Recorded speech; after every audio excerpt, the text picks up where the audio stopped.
E é feito de tinta acrílica, né? É, orgânica. Tudo muito orgânico, muito natureza. E não pode tocar, tá? Don't touch, it's art.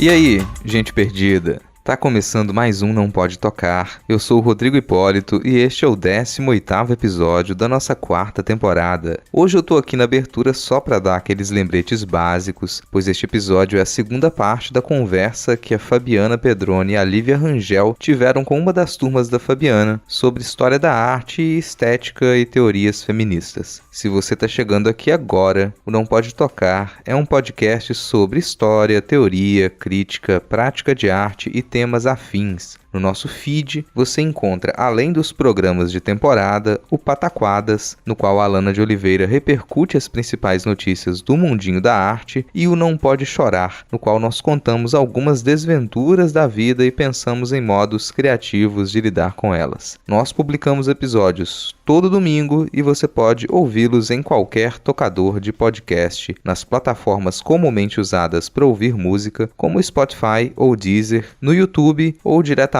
no site notamanuscrita.com. Em notamanuscrita.com você encontra, além dos podcasts, resenhas, textos de processo, crônicas, contos e outros dos nossos trabalhos. Se você ficar com preguiça de digitar notamanuscrita.com no seu navegador, basta clicar na imagem de capa deste episódio, que na maioria dos tocadores de podcast você será direcionado para a postagem original. Lá você encontra a descrição completa deste episódio com todos os links do que foi comentado e os nossos perfis pessoais e oficiais no Twitter e no Instagram. Por falar em perfis de redes sociais, quem comanda os nossos perfis oficiais é o Tiwi, o primeiro e único cão podcaster. Tanto no Twitter quanto no Instagram você pode ganhar uns lambejos do Titi em @nãopodetocar, sempre com o D de pod no mudo. No final da postagem você encontra uma chave Pix e o link para o nosso PicPay. Acesse picpay.me/nãopodetocar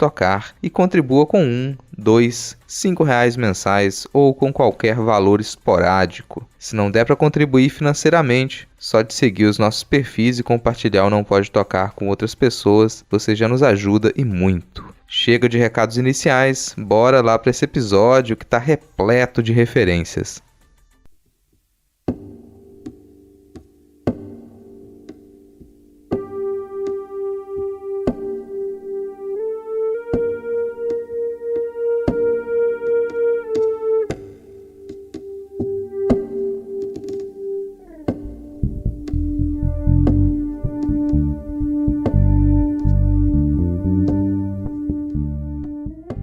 Sobre isso, eu estava lembrando de uma experiência, né, didática que eu tive na UFES, dando aula de História da Arte, que, como parte das avaliações, coloquei lá, como se fossem seminários, não tem um outro nome, né? Seminário é uma coisa que às vezes atrapalha a gente a entender como que se formam os discursos, né? Enfim, mas os alunos tinham que escolher ali um assunto que fosse do interesse deles para eles discutirem, trazerem para a sala de aula, que estivesse ali ou não necessariamente relacionado à disciplina. Um pouco parecido com a atividade que eu passei para essa turma, né, que é de texto livre, escreva um texto livre, né, essa questão da escolha, da liberdade, da pesquisa, enfim. E aí teve um grupo que resolveu falar sobre mulheres artistas. E o ponto de partida foi justamente o primeiro, que era catalográfico, encontrar essas mulheres, e depois, logo em seguida, a pergunta já foi reconhecer essas obras como obras femininas. E não bastou, acho que nem 2 semanas de pesquisa ali, porque isso ia ser apresentado mais no final do semestre, dessas conversas, eu sempre jogando aquelas pulguinhas, né? Então, mas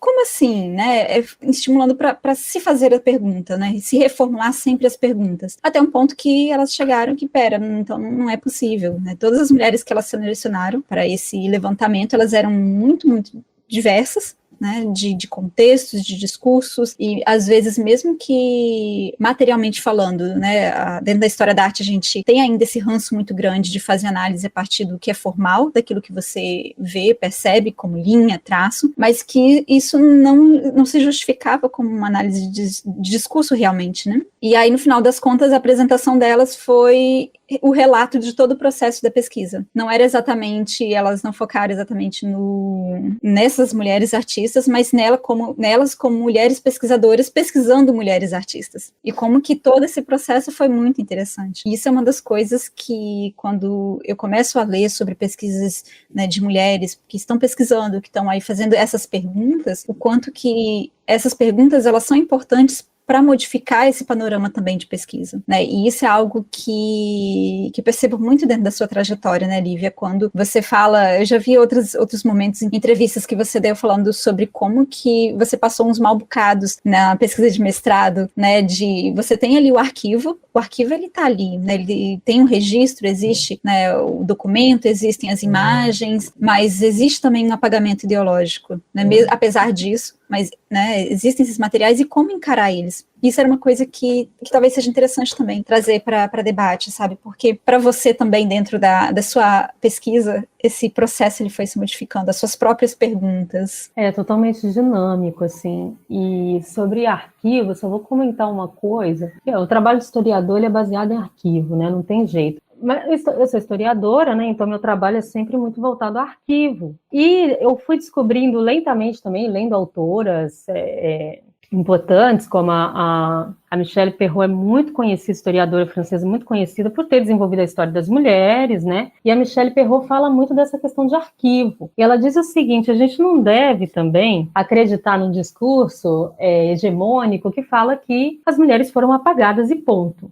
né? Ou seja, quando você vai para o arquivo, você não vai encontrar nada. A ideia é essa, né? Então já desestimula logo no início. Já, olha, esquece, busca outra coisa para você pesquisar, porque não tem nada, essas mulheres não fizeram nada. Isso principalmente mulheres negras, você não vai encontrar nada. Realmente, muitas vezes quando você vai para arquivo, você vai encontrar ali, né, a fala das instituições de poder, né, ou do sujeito de poder. Você vai encontrar documentos sobre tribunais, né, como a gente fala, documentos de cartório, documentos policiais, que está sempre construindo uma imagem em cima daquela figura, daquela personagem, né, social chamada mulher, seja ela uma mulher pobre, né, uma mulher de elite, mas essa personagem ela está passando ali por um filtro de leitura desse produtor de documento que está produzindo ali a partir de um ponto de vista. Então, durante muito tempo na história, esses documentos foram vistos como algo engessado, algo crível, absolutamente inconteste, né, em que aquele documento estava relacionado a uma noção de verdade. Só mais tarde a historiografia começou a formular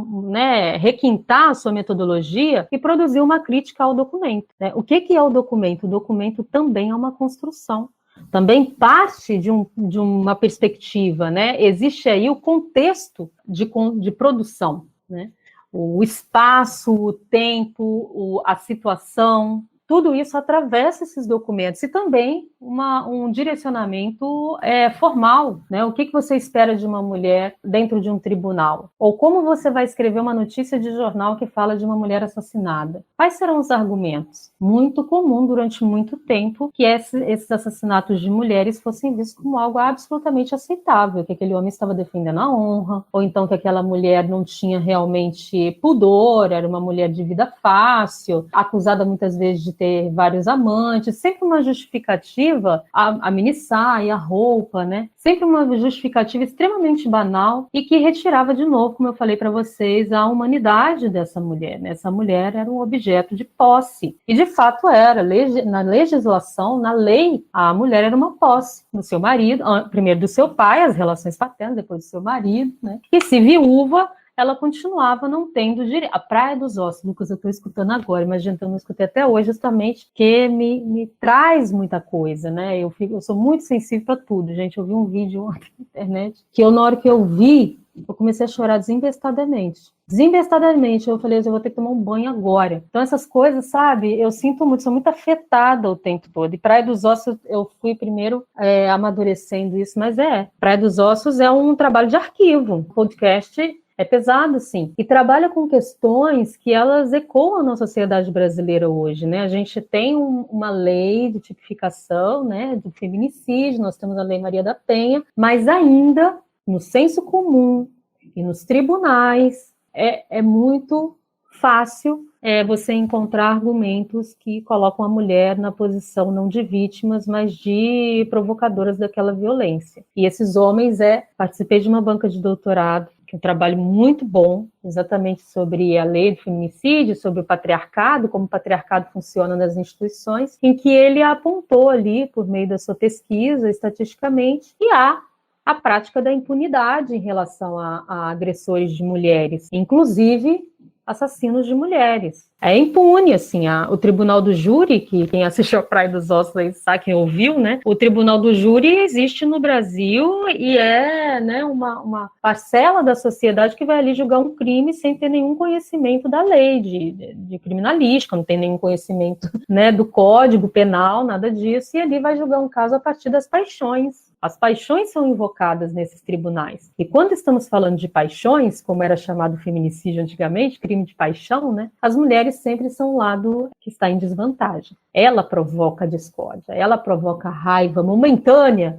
no homem, né? Sabe lá quem pegou o Doca Street, né? O crime que passou para a história, né, da Ângela Diniz, passou a ser conhecido como o caso Doca Street.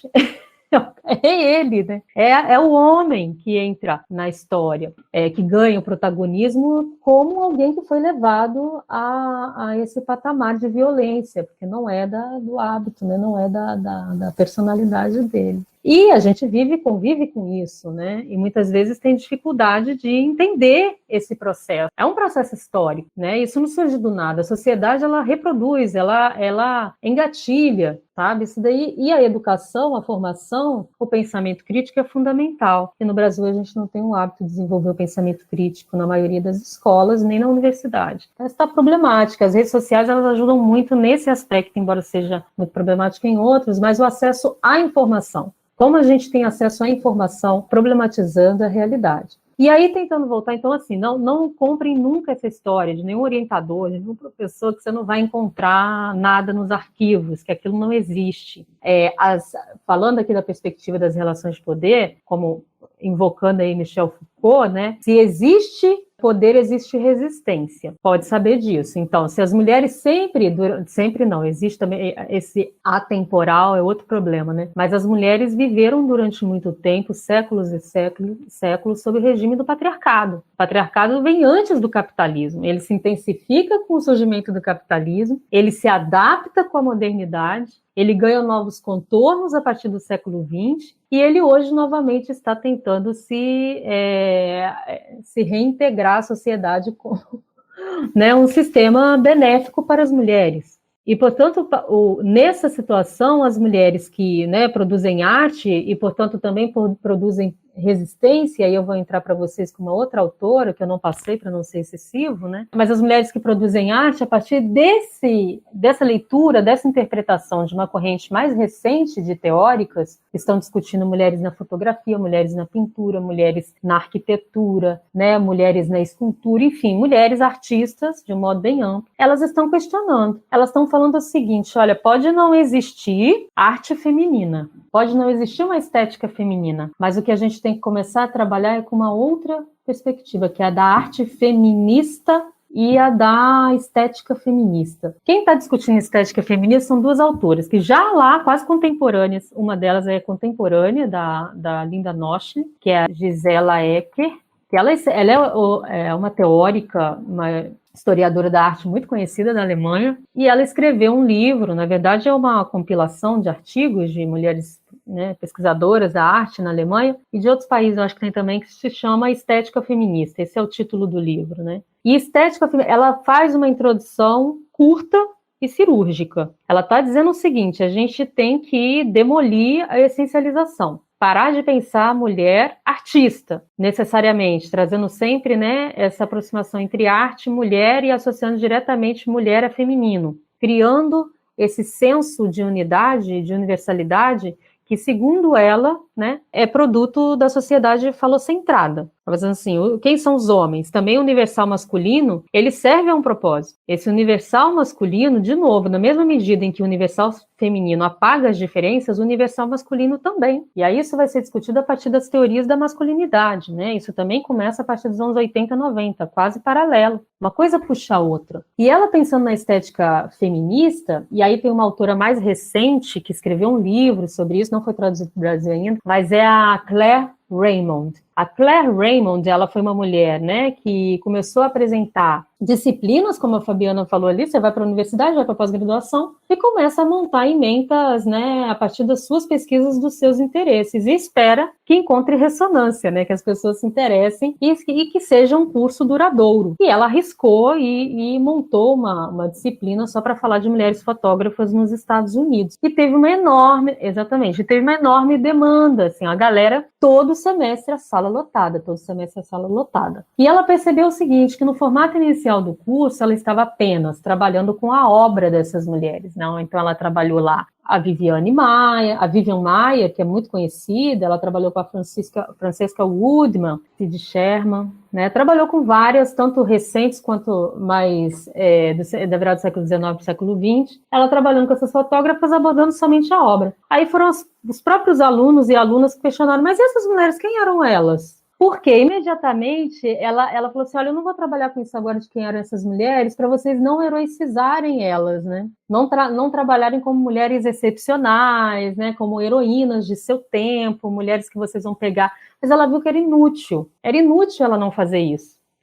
Ela falou assim, gente, não dá para você desassociar obra, né? Não dá para desassociar vida e obra, justamente por conta do contexto, justamente para você parar de ver essas mulheres, no caso as fotógrafas, né, como mulheres de talento excepcional, como aquelas que são muito diferentes dos seus pais, das mulheres que vivem ao seu lado. Então, como que essas mulheres começaram a fazer fotografia? Por que elas começaram a fazer fotografia? Qual tipo de consciência elas estavam desenvolvendo relacionado ao seu tempo? Então, ela começou a trazer nas disciplinas posteriores, né, em semestres que vieram com a disciplina que ela ofertou, ela começou a trabalhar com a vida dessas mulheres, e ela percebeu um aprimoramento, assim, uma melhoria na leitura das imagens e também na perspectiva crítica. Qual era o espaço em que essas mulheres estavam produzindo arte? Quais eram os cânones? Elas tiveram educação formal? O que elas estavam questionando? Qual tipo de estética elas estavam criando para, ao invés de serem objetos, se tornarem sujeitos da criação artística? Isso muda tudo. E isso que a Linda Nochlin está falando, mas sem levar até esse ponto, né? Ela está falando de contexto, mas ela, por exemplo, não está levando necessariamente em consideração essas relações de poder. Ela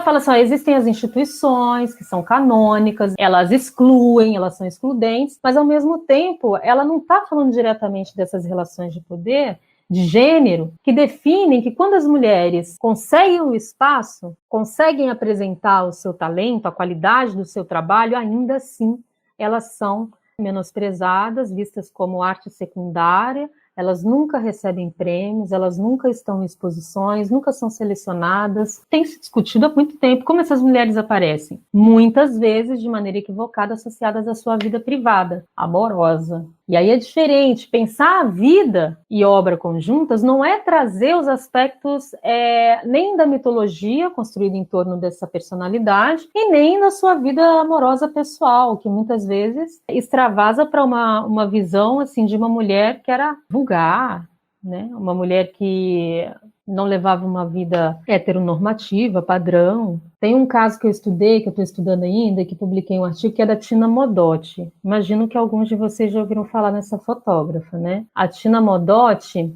ela é muito, muito interessante se pensar como um caso dentro dessa prerrogativa da leitura patriarcal em cima da produção de mulheres artistas. Ela era uma italiana, né? Nasceu na Itália, migrou muito cedo para os Estados Unidos, foi viver lá. E nos Estados Unidos, ela morava em São Francisco, ela começou a se interessar por artes. Ela primeiro trabalha no teatro, né? Vai ser atriz de teatro, depois ela vai ser atriz de cinema, e depois ela se casa com um fotógrafo muito reconhecido nos Estados Unidos, famoso, vendia fotografias, né, a preços exorbitantes, que é Edward Weston. Edward Weston, ele se muda, vai embora, ele era casado, mas ele passa a se relacionar com a Tina Modotti e eles vão embora para o México pós-revolucionário, década de 20, né? Chegam lá mais ou menos em 1922, 1923. E ali ela começa a se interessar por fotografia. Quando você vai pegar, né, uma leitura convencional da produção da Tina Modotti na fotografia, é sempre assim. A Tina Modotti recebeu influência direta do seu companheiro, né, do famoso fotógrafo Weston. Depois que ele foi embora do México, eles terminaram a sua relação, ela passou a desenvolver uma leitura própria, uma estética própria. E aí, quando você vai a fundo na coisa, entender quem era o Eduardo Weston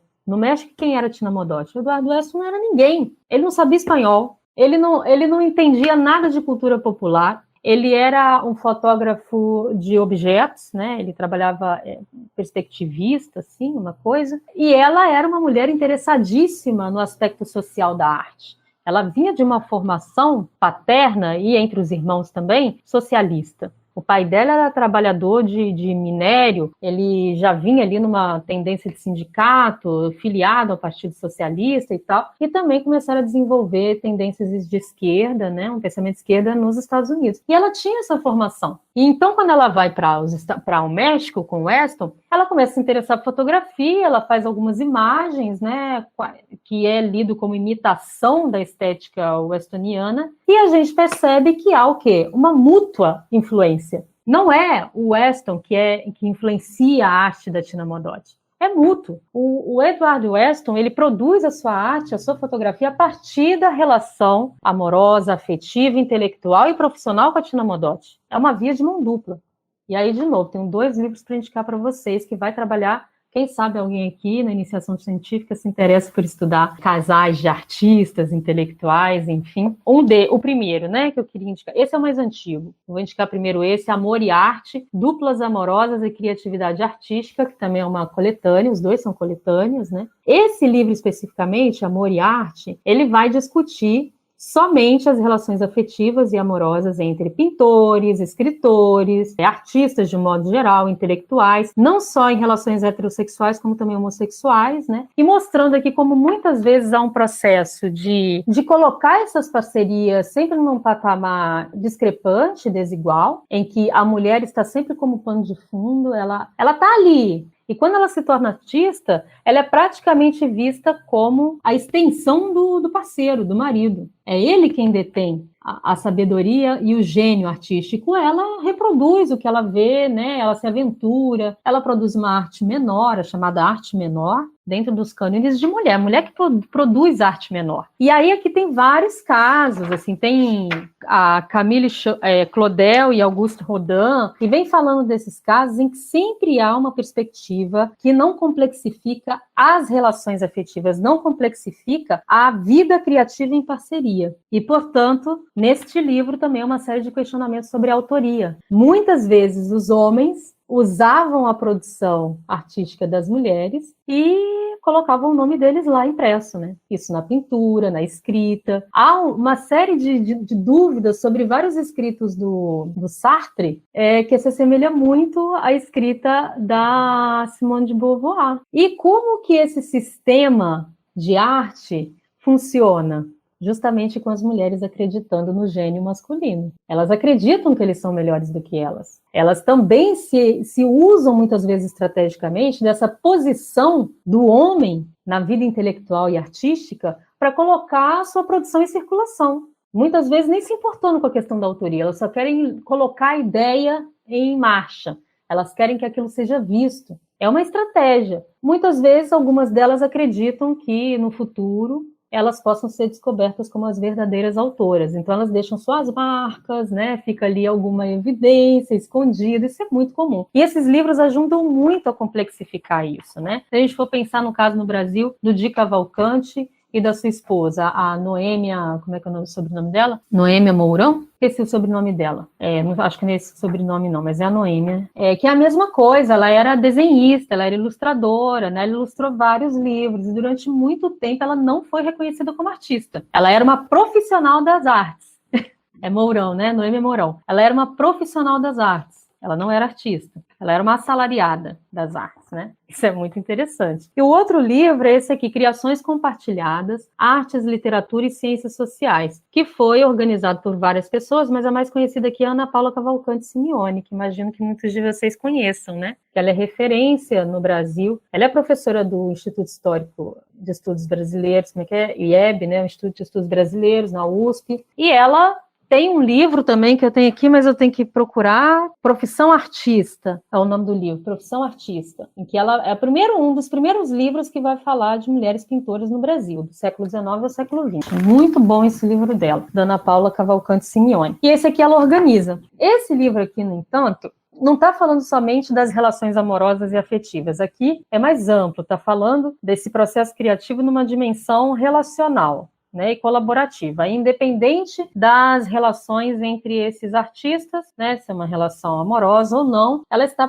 partindo dessa perspectiva relacional. Falando dessa perspectiva relacional, em que vai novamente trazer maiores questionamentos e criar muito mais tensões e contradições, revelando, não gosto dessa palavra revelando, mas trazendo assim a público as ambiguidades das criações artísticas, né? Elas são ambíguas, elas são duais, né? Elas estão ali não só num duplo, como muitas vezes sendo múltipla, né? Tendo múltiplas travessias ali e que vão criar a tal da arte, que passa a ser uma arte individual, né? De um único gênio criativo, que passa a ser vista como fruto, né? De um insight, como era dito na Grécia Antiga, né, fruto da inspiração das deusas, enfim, né, você sempre, a musa inspiradora, o que é a musa inspiradora? A musa inspiradora, ela não faz parte da criação artística, ela só estimula que aquela criação saia de dentro daquele artista, né? Ela está ali praticamente como acendendo uma chama, mas ela não tem participação nenhuma, ela é o sujeito pacífico, ela está ali como,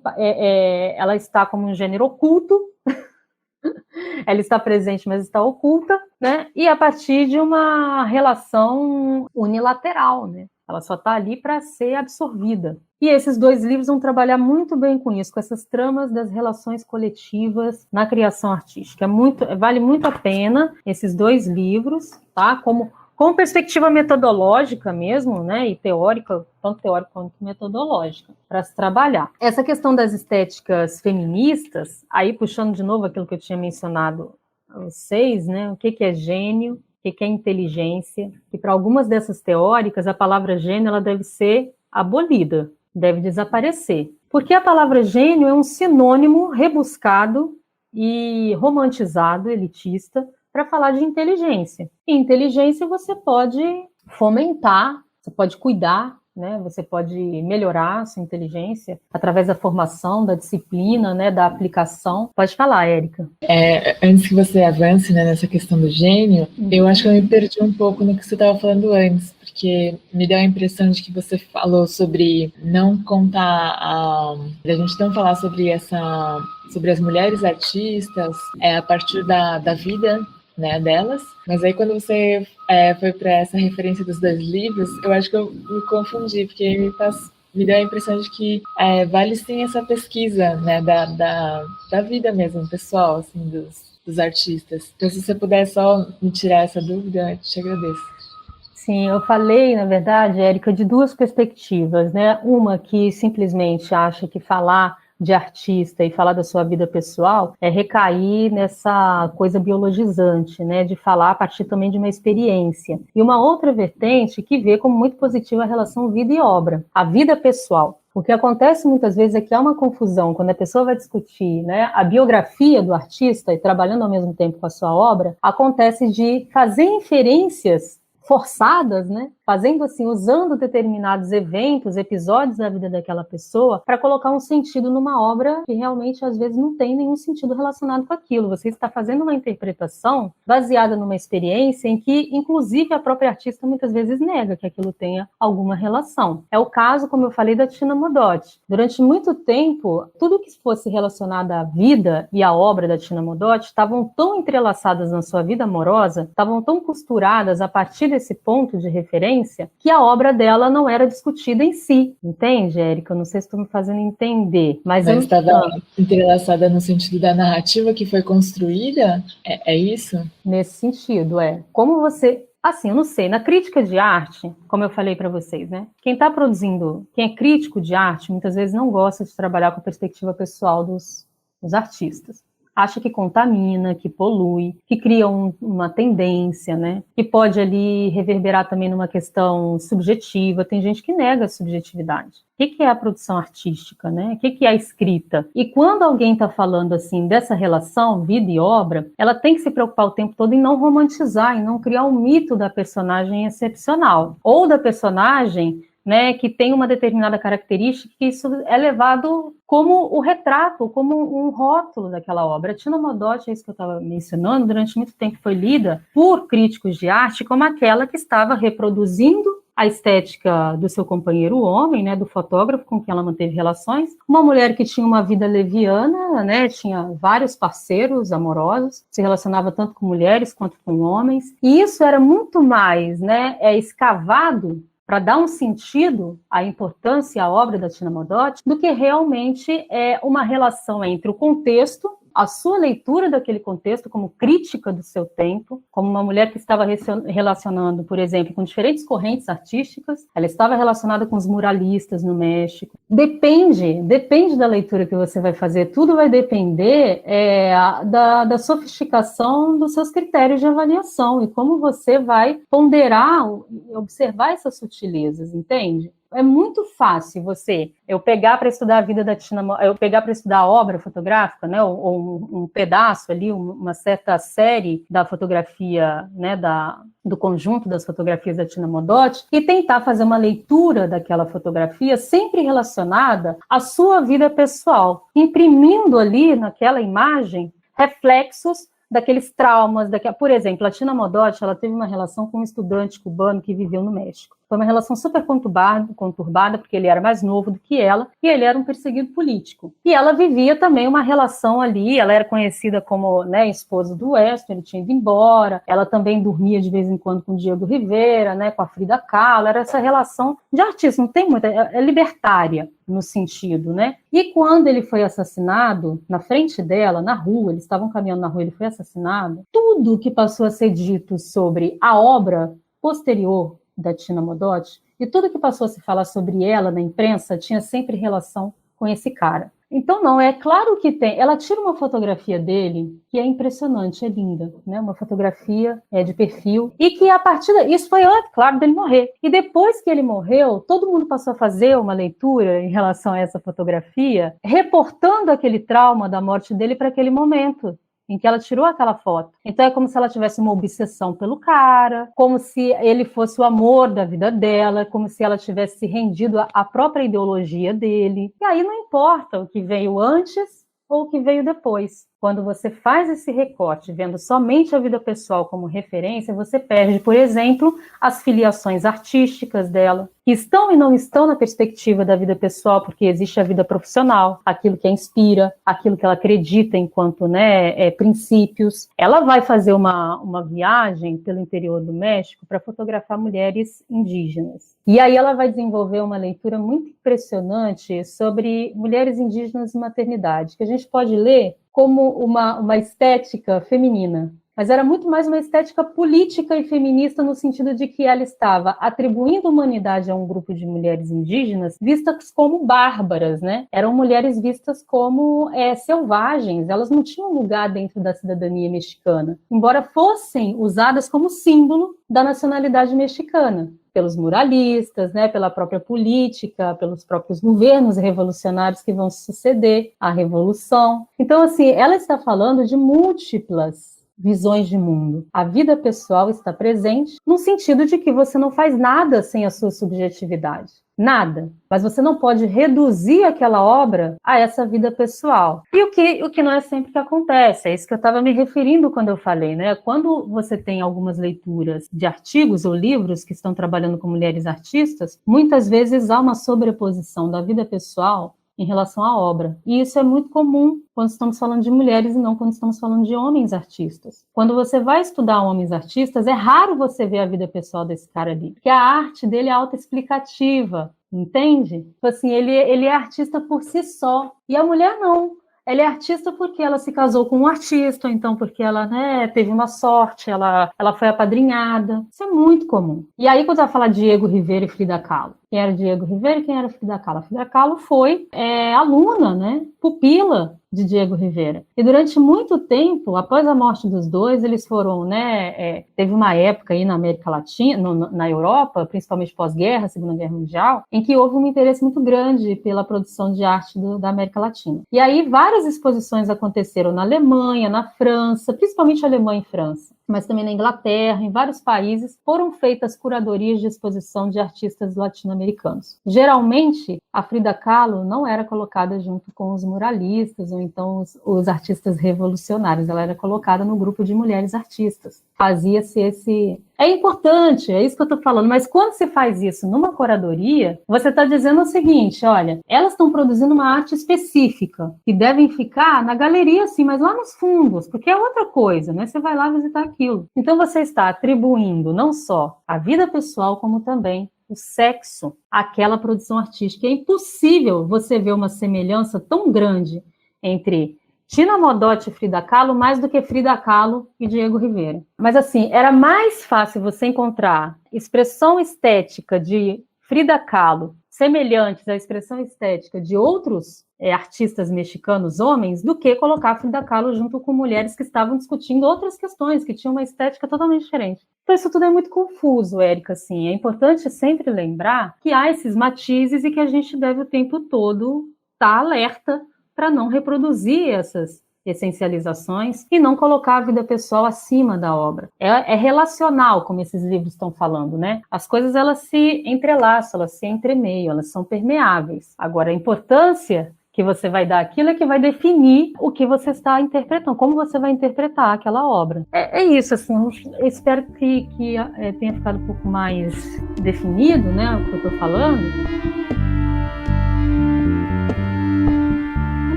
E para falar de arte, a Fabiana, eu vou até lembrar de um caso, né? A Fabiana, nós moramos juntas em São Paulo. Quando eu estava fazendo doutorado, ela estava fazendo mestrado na USP. E aí a gente teve uma conversa, geralmente a gente entrava numas rixazinhas, né? Normal, a gente viver comigo é isso mesmo. É uma merda, né, Fabiana? Mas dá para aguentar por um tempo. E aí a gente estava conversando sobre arte. Eu falei para Fabiana, né? Para mim a arte, ela é política, né?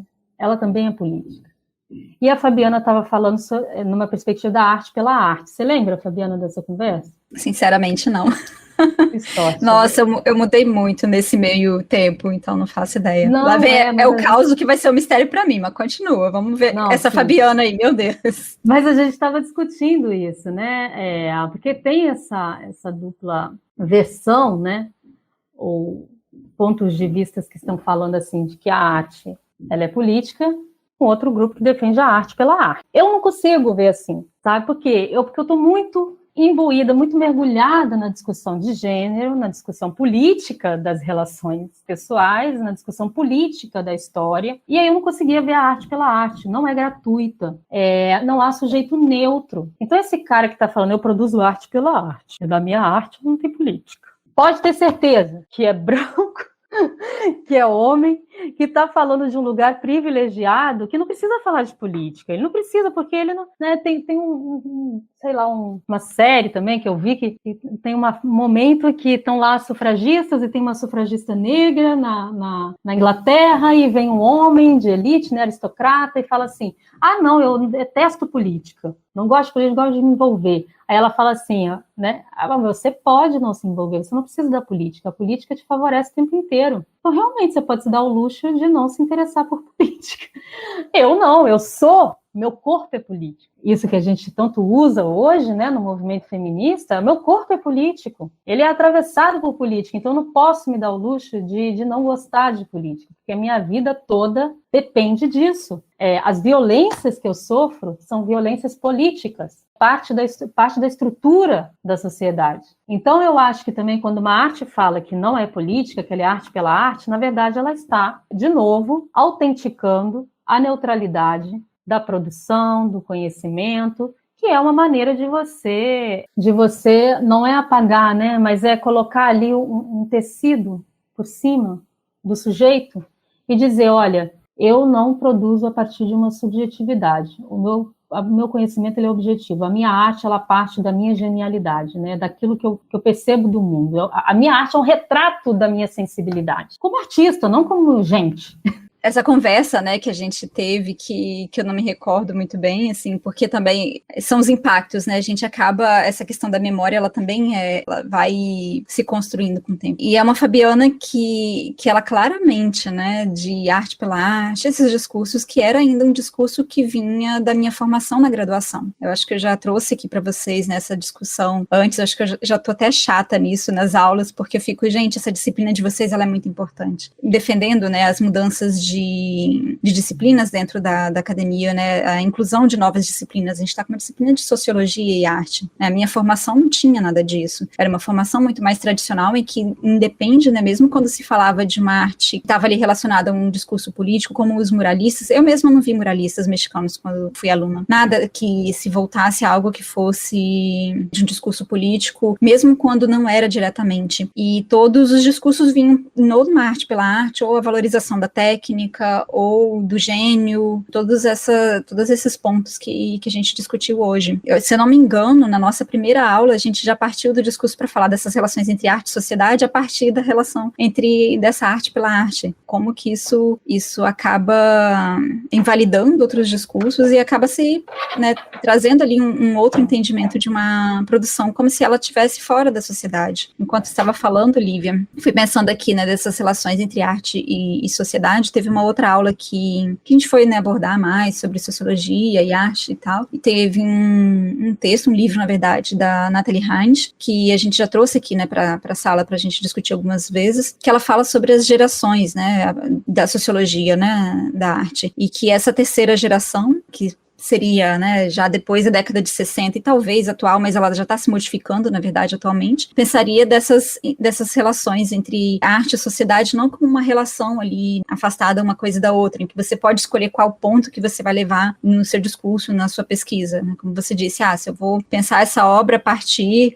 desse encontro dessa mulher com o seu marido e a partir de tudo se relaciona aquilo ali, pensando nesses dois elementos separados, arte e sociedade, mas já numa geração posterior de pensar essa arte como sociedade, quer dizer, ela tá tão embrincada, ela tá tão ali relacionada uma coisa com a outra, que mesmo se eu falo hoje arte pela arte, é impossível pensar arte pela arte não como um discurso contextual, né, ele faz parte de uma época de produção artística, ele se encontra dentro de uma produção, e ele, na mesma forma que inclui um discurso, ele exclui discursos, né, aquilo que a gente já conversou aqui também, né, quando a gente vai falando sobre a produção historiográfica, né, como que se produz história. Muitas vezes a gente esquece, no campo artístico, dessas relações com as outras disciplinas, ou de formas de se pensar, de se produzir conhecimento, que também estão em outras disciplinas, que levam ali essa herança dentro em relação à história, à historiografia, e como que isso é importante para a gente hoje, pensar a história da arte, pensar a crítica de arte, a teoria de arte, a produção, né, o fazer artístico, também relacionado com essas outras disciplinas, e que isso é uma mudança dentro do campo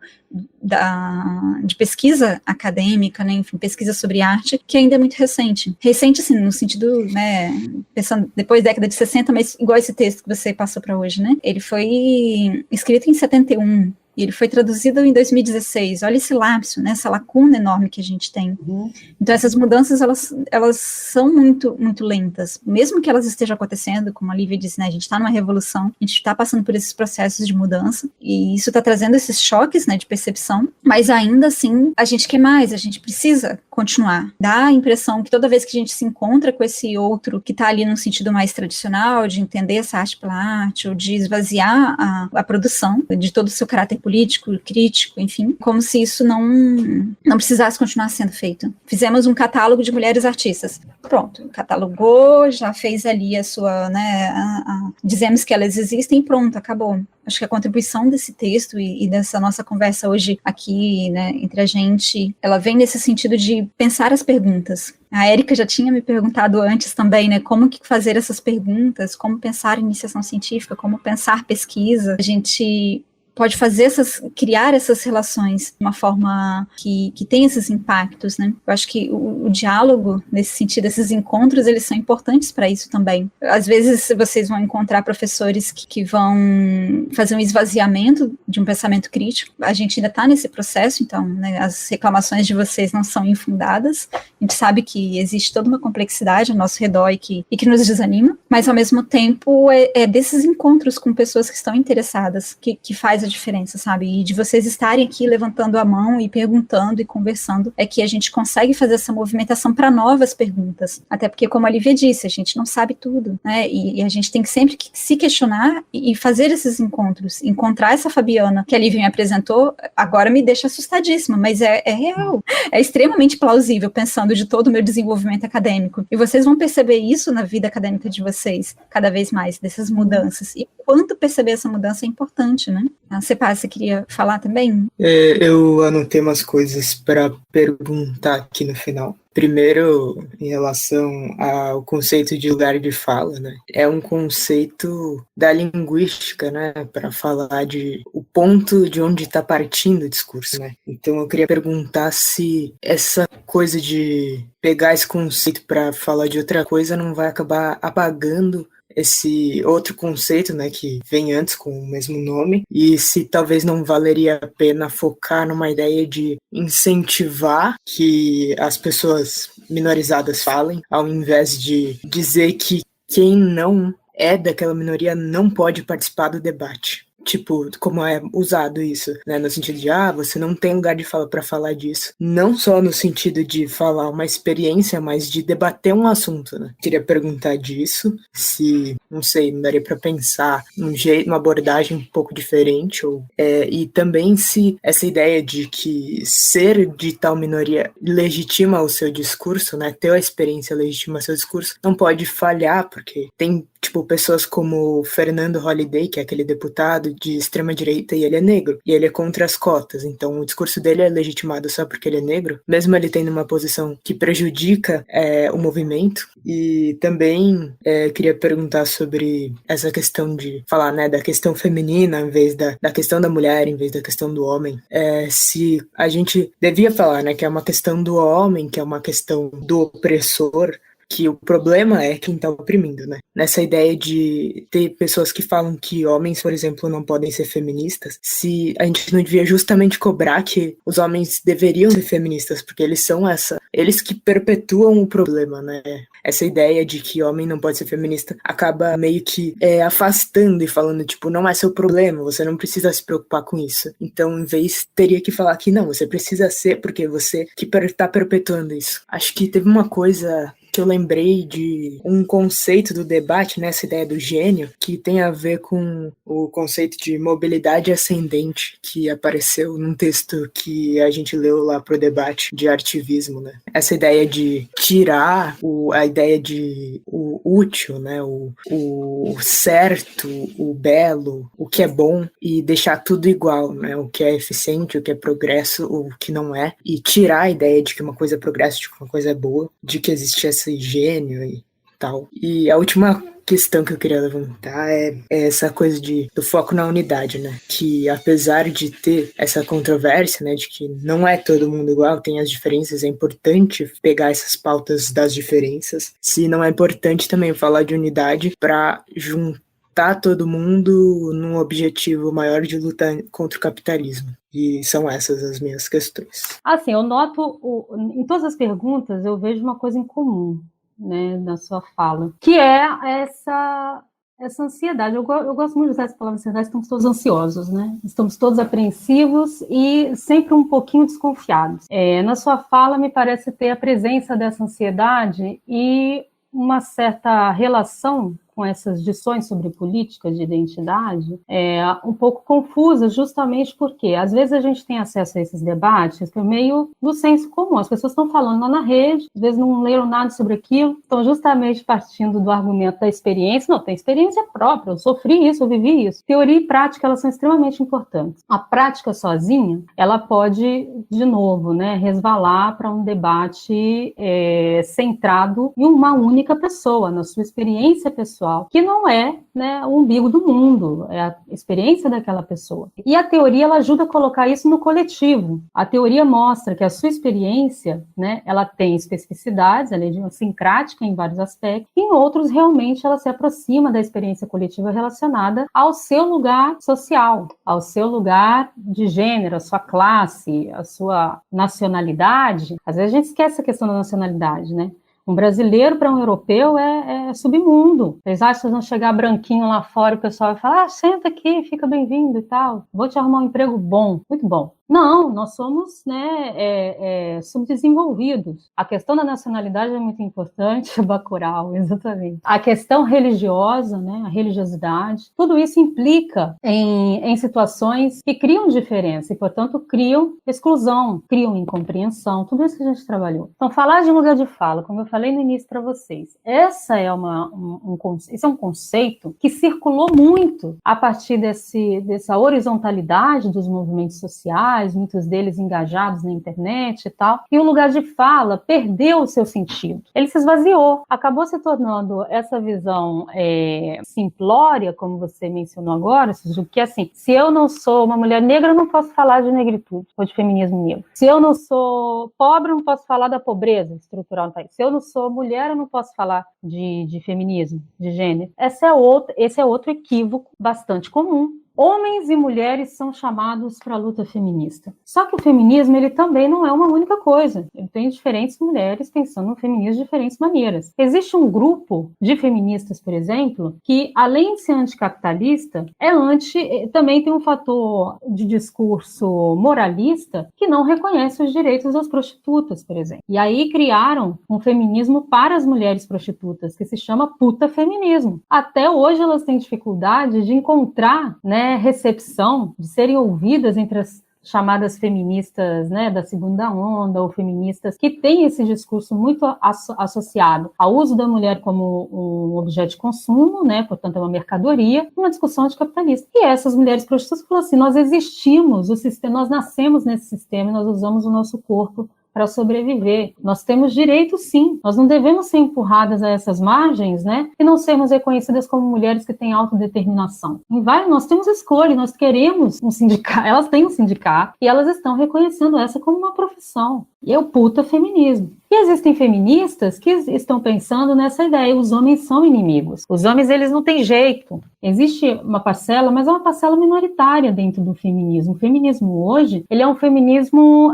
interseccional, um feminismo muitas mulheres que estão falando de feminismo hoje, elas estão falando nessa perspectiva. Os homens, não é que eles não podem ser feministas, eles são aliados das feministas. Eles só não podem falar pelas feministas. É o tal do mansplaining, né? O homem que quer explicar para a mulher como é que é ser mulher. O que significa a luta feminista. Os homens são parceiros, sem dúvida, essenciais, porque não são só eles que replicam e perpetuam o machismo e o patriarcado. As mulheres também fazem isso. Portanto, o processo de conscientização é da sociedade inteira. Se você quer uma mudança estrutural, a sociedade inteira tem que estar implicada. Agora, os homens, por si sós, eles não puxam o debate feminista, porque muitos deles sequer se enxergam como opressores. Imagina aqui que muitas meninas tenham tido dificuldade em algum momento de falar para um cara, tranquilamente, serenamente, olha, você está sendo machista. E o cara enlouquecer. Eu não sou machista. De jeito nenhum que eu sou machista. Jamais eu seria um machista. Eu sou um moderno. Eu sou um homem do tempo atual. Eu adoro as mulheres.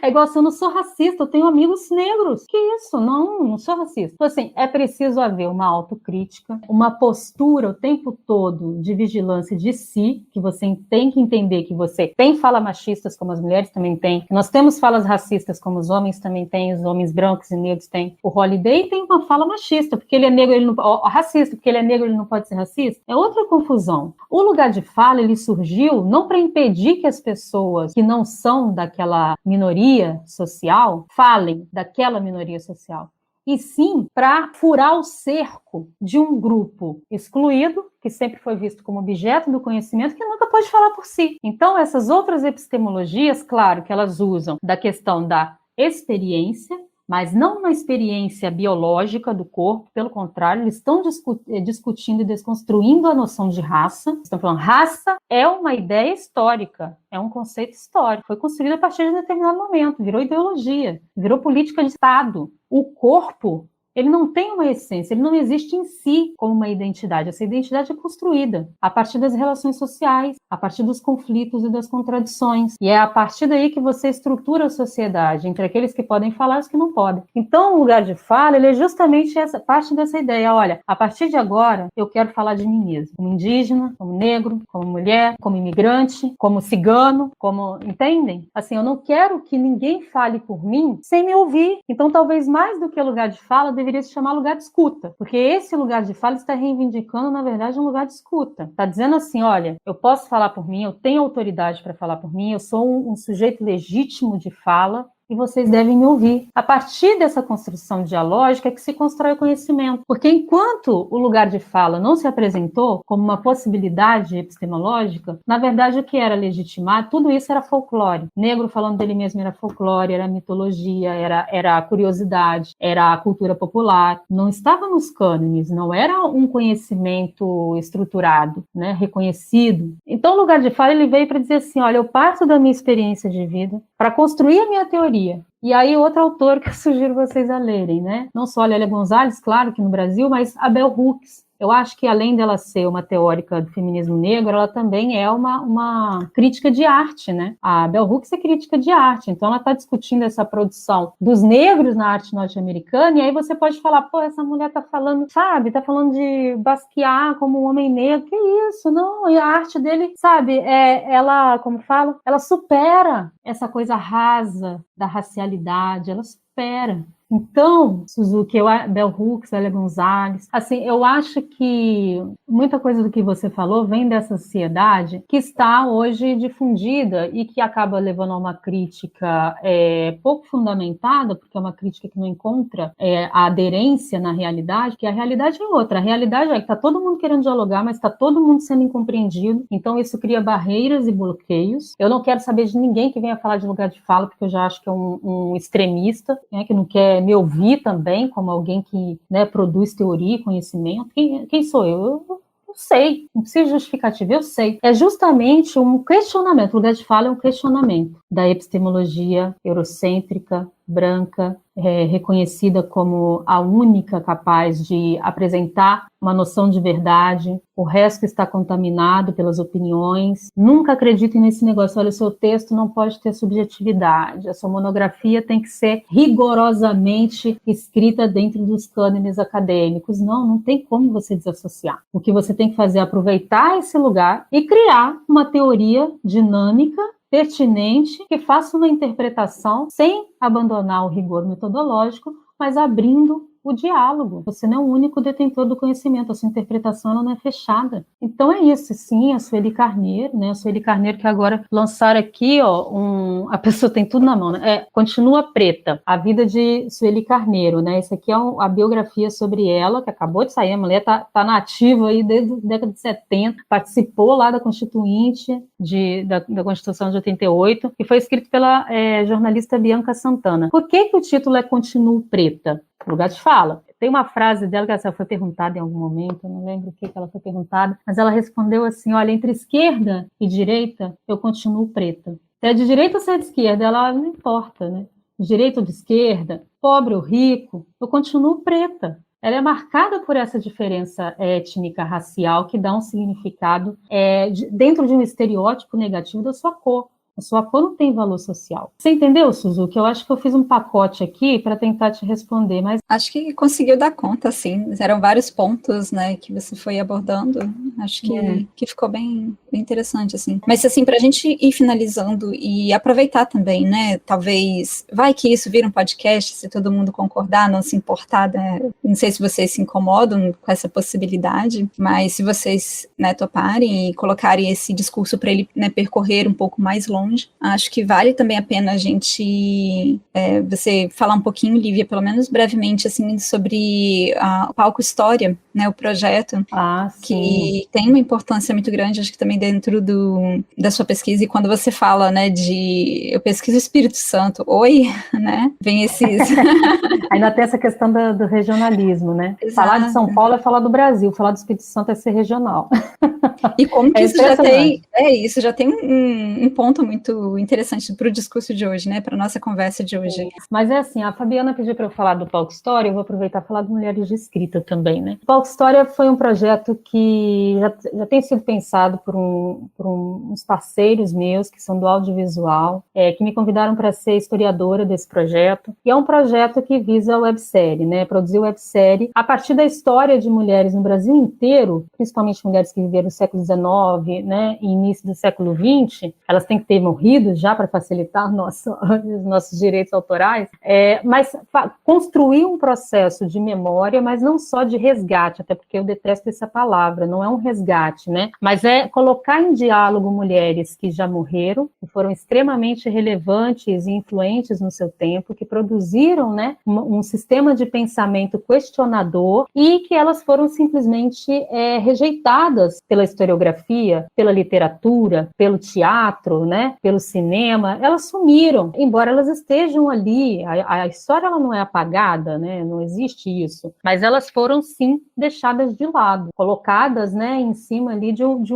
dentro de um baú bem fundo, para que se alguém um dia encontrasse, por sorte, pudesse falar delas, mas que isso demorasse. Então o Palco História, ele visa assim, a ideia era, dentro desse projeto audiovisual, do Renan e da Fran, né, era, a partir da minha pesquisa, construir uma atriz, ela ia fazer a peregrinação por diferentes arquivos, buscando informações dessa personagem histórica, como, por exemplo, da Ercília Nogueira Cobra, ou então da Berta Lutz, ou sei lá, um monte de mulheres aí, escritoras também, né, principalmente, a gente está trabalhando muito escritoras, e a partir dessa peregrinação pelos arquivos, de um processo de pesquisa, né, de busca de rastros, ela ia lentamente construindo, com o público assistindo, a personagem que ela ia encenar no palco. Então, o final da websérie seria, depois dessa peregrinação, mostrando a montagem dessa personagem, ela encarnando aquela figura histórica, ela encenando um monólogo em cima do palco. E aí, Palco História. No entanto, aqui no Espírito Santo a gente também teve, né, incentivo à cultura, a Lei Aldir Blanc, e a gente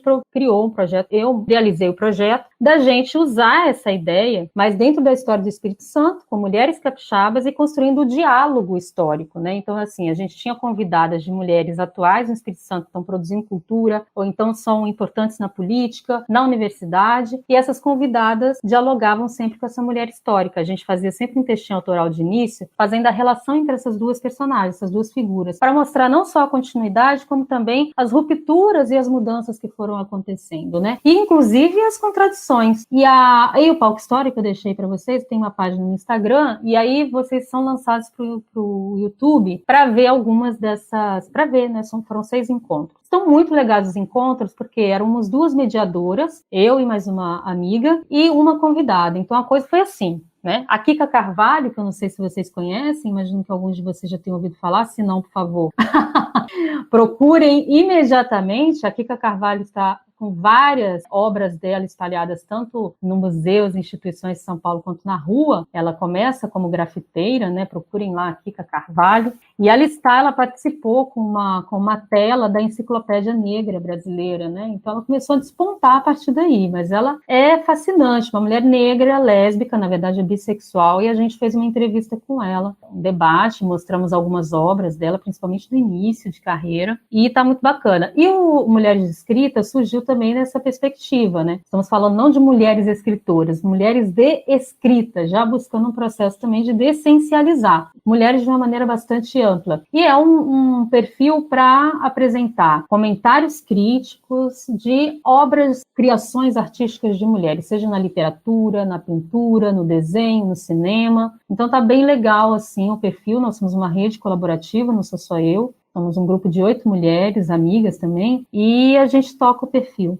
Então, esses 2 projetos, mais o livro da minha dissertação que vai sair agora, que é um estudo sobre o feminismo das mulheres capixabas no início do século XX, e um livro meu que já saiu, que era da tese, que é Intelectuais Fronteiriços, em que eu trabalho também com a perspectiva de gênero, dentro de alguns tópicos, né, mas fala sobre intelectuais brasileiros que viveram exilados na Argentina. Então, também estou trabalhando com arte, com circulação, né, com tradução, com mediação cultural, enfim, nós vamos botar fogo no negócio. E eu botei aqui para vocês 2 referências referências que vocês podem gostar dentro desse debate, que é um dossiê que eu organizei junto com a Maria Beatriz Nader, que é minha supervisora aqui no pós-doc, na revista Dimensões da UFES, que se chama, né, Mulheres e Criações Artísticas na História, Tramas e Poderes. Tá bem legal, tá cheio de artigo, tem gente da Unicamp, gente da USP, de um monte de lugar. E o outro é o dossiê que saiu antes, né, que é o dossiê que saiu na revista do IEB, que foi, de novo, né, organizado também, conta pela Mônica Duarte Dantas, que é a mais conhecida entre os organizadores, e que conta com a apresentação da Ana Paula Cavalcante Simeone. E tem aí vários artigos que estão discutindo gênero, mulheres artistas, né, sistema de arte e relações de gênero, da Heloíse Costa, para mim é um dos melhores textos desse dossiê, eu gosto muito, até porque ela está falando de fotografia também. Foram essas indicações, gente, espero ter contribuído de alguma forma, na medida do possível, em 2 horas. Mas muito obrigada também pela troca, pela paciência, e obrigada, Fabiana, pelo convite, adorei. Adoro falar, né? Então... E a gente adora te ouvir. Nossa, foi muito bom. Acho que o pessoal aqui vai ter uma série de referências aí para expandir de pesquisa. E acho que o encontro de hoje ele foi muito, muito, muito produtivo, assim, de referências e de encontro também, né? Pra gente não esquecer que a gente tá sempre em encontro com as pessoas. É isso, Lívia. Nossa, muito obrigada. Muito obrigada por ter participado. E os alunos também aqui, né, com a gente. Foi um encontro muito, muito bom. Eu espero que vocês tenham aproveitado. E vamos ver, né, se vira podcast, eu vou conversar. Perguntei aqui pro pessoal, né, acho que a aula ficou muito interessante, que essa conversa, acho que ela pode também começar a sair muito chique, né, Caio? A sair dessas paredes que a gente tem aqui, né? Tá ótimo, Fabiana, brigadão, viu? Imagina, beijo, muito gente. Obrigada. Bons estudos, sigam firmes e fortes. A revolução, ela é também acadêmica, tá? Beijo para vocês. Beijo, gente. Até mais. Tchau.